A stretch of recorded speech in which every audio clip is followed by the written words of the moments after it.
Guys അപ്പം viva series അവിടെ start ചെയ്യാണ്. അപ്പോൾ ഞാൻ ഇങ്ങനെ ഓരോ നോട്ട്സ് പ്രിപ്പയർ ചെയ്തിട്ട് അത് പറഞ്ഞു തരാമെന്ന് വിചാരിക്കുകയാണ്.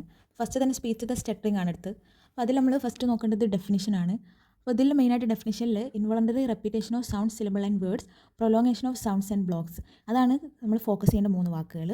അപ്പോൾ ബാക്കി നമുക്ക് ഇങ്ങനെ വെച്ച് അഡ്ജസ്റ്റ് ചെയ്യാം. അതായത് interrupt the continuous flow speech, characterised by ഈ 3 കാര്യങ്ങൾ. അപ്പോൾ ഇതിൻ്റെ ടൈപ്സ് വരുന്നത് 3 എണ്ണമാണ്. ഡെവലപ്മെൻറ്റലുണ്ട്, സൈക്കോജനിക് ഉണ്ട്, ന്യൂറോളജിക്കൽ ഉണ്ട്. അപ്പം ഡെവലപ്മെൻറ്റൽ എന്ന് പറയുമ്പോൾ വെരി കോമൺ ആയിട്ടുള്ളതാണ്. 2 to 5 ഇയേഴ്സിലുള്ള കുട്ടികൾക്കാണ് കാണുക. സൈക്കോജനിക് എന്ന് പറയുമ്പോൾ ഇമോഷണൽ ഫാക്ടേഴ്സ്, സ്ട്രെസ്സ് കാരണമായിട്ട്. ഇപ്പോൾ ന്യൂറോളജിക്കൽ സ്റ്റട്ടറിംഗ് എന്ന് പറയുമ്പോൾ എന്തെങ്കിലും സ്ട്രോക്കോ ട്രോമാറ്റിക് ബ്രെയിൻ ഇഞ്ചുറിയോ കാരണമായിട്ടുള്ളത്.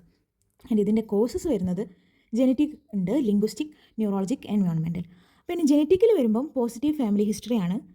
ലിംഗ്വിസ്റ്റിക്സിലാണെങ്കിൽ നമ്മൾ ഇൻക്രീസ്ഡ് ലാംഗ്വേജ് ഡിമാൻഡ് കൂടുന്നതിനനുസരിച്ചിട്ട് സ്റ്റട്ടറിംഗ് വരാനുള്ള സാധ്യത ഉണ്ട്. ഇനി ന്യൂറോളജിക് എന്ന് വെച്ചാൽ difference in brain mechanism related to speech, അത് കാരണമായിട്ടാണ് ന്യൂറോളജിക്കലായിട്ട് കോഴ്സ് വരുന്നത്. ആൻഡ് എൻവയോൺമെൻറ്റൽ എന്ന് വെച്ച് കഴിഞ്ഞാൽ കമ്മ്യൂണിക്കേഷൻ എൻവയോൺമെൻറ്റ്. അപ്പം നമ്മളുള്ള കമ്മ്യൂണിക്കേഷൻ എൻവയോൺമെൻറ്റിൽ സ്ട്രെസ് അങ്ങനത്തെ സാധനങ്ങൾ കൂടുമ്പോൾ സ്റ്റട്ടറിങ് വരാം. ആൻഡ് ഇതിലെ കോർ ക്യാരക്ടറിസ്റ്റിക്സ് 3 എണ്ണമാണ്: റെപ്പിറ്റേഷൻ, പ്രൊലോങ്ങേഷൻ, ബ്ലോക്ക്. അപ്പോൾ റെപ്പിറ്റേഷനിൽ നമ്മൾ ഇപ്പം സിലബിൾ റെപ്പിറ്റേഷൻ ഉണ്ട്, വേർഡ് റെപ്പിറ്റേഷൻ ഉണ്ട്, സൗണ്ട് റെപ്പിറ്റേഷൻ ഉണ്ട്. ഇനി പ്രൊലോങ്ങേഷൻ എന്ന് വെച്ചാൽ ഒരു സൗണ്ട് സ്ട്രെച്ച് ചെയ്യുക. ഇനി ബ്ലോക്ക് എന്ന് വെച്ചാൽ പെട്ടെന്ന് സ്റ്റോപ്പേജ് ഓഫ് വോയിസ് അല്ലെങ്കിൽ എയർ ഫ്ലോ.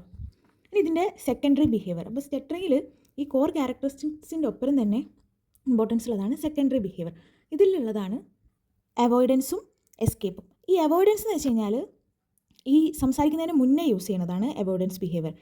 അപ്പോൾ എസ്കേപ്പ് ആവട്ടെ ആ ഒരു സ്റ്റട്ടറിങ് മൊമെൻറ്റിൽ യൂസ് ചെയ്യണത്. ഇനി അവോയ്ഡൻസിൽ വരുന്നതാണ് സർക്കംലൊക്യൂഷൻ, പോസ്റ്റ്പോൺമെൻറ്റ്, വേർഡ് സബ്സ്റ്റിറ്റ്യൂഷൻ, പിന്നെ സ്റ്റാർട്ടർ ഫേസസ്. ഇനി എസ്കേപ്പിൽ ആണെങ്കിൽ ഐ ബ്ലിങ്കിങ്, ഹെഡ് നോഡിങ്, പിന്നെ ഫുഡ് ടാപ്പിങ്, ഫേഷ്യൽ ഗ്രിമേസിങ്, പിന്നെ ഫില്ലേഴ്സൊക്കെ യൂസ് ചെയ്യാം. സർക്കംലൊക്യൂഷൻ കൂടെ പറഞ്ഞിട്ട് ഞാൻ നിർത്താം.